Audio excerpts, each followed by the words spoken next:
why not 5e? I think that a lot of people who initially do Kickstarters and they do TTRPG books and modules and whatnot, right?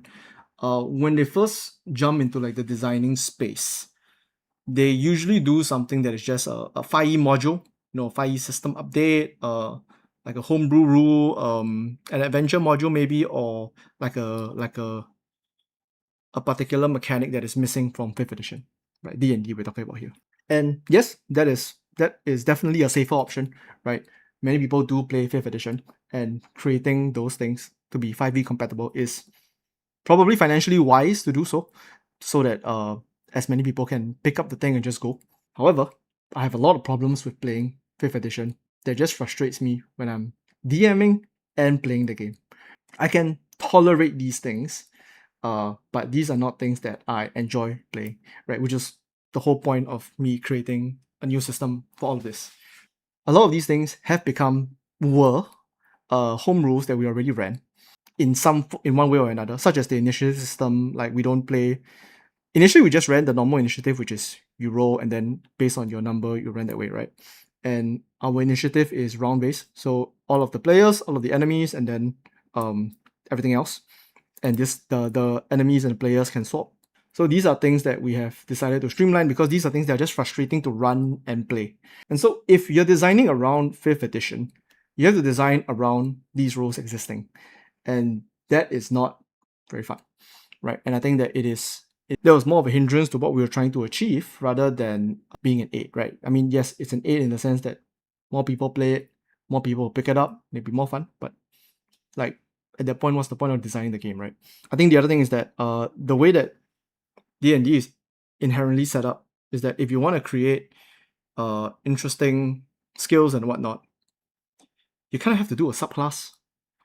You can, but it's quite difficult for you to overhaul an existing class in a way that doesn't also destroy the flow of the entire current system. So I'll give you an example is that let's just say we want to achieve what we have in the Swift Edge Mastery right now, right? Which is like this assassin sort of thing. If we give a lot of these skills over to a new subclass that we just put into a 5th edition supplement, right? This thing will be broken. It'll be way too strong. And that is something that is just stuck to the 5th edition class system. Also, the very fact that you're not really making a choice at that point, you're just going straight line. So if we design assassin, you just play an assassin. If we design like a swordmaster, you just play a swordmaster, right? It is exactly this one straight through thing, which is not what we're trying to do as well, which is trying to create basically multi-classing everything. If you're familiar with things like Fabula Ultima, some of the JRPG more Japanese focus. Okay, Fabula Ultima is not Japanese, it's Italian, I think, but Japanese influence, right? More of the Eastern focus classes and whatnot. By the very nature of them being Eastern, they are not very well represented in D&D, which is a Western focus fantasy game, right? Even like monks are not very accurate per se, right? Accurate is not the right word, but not very well done.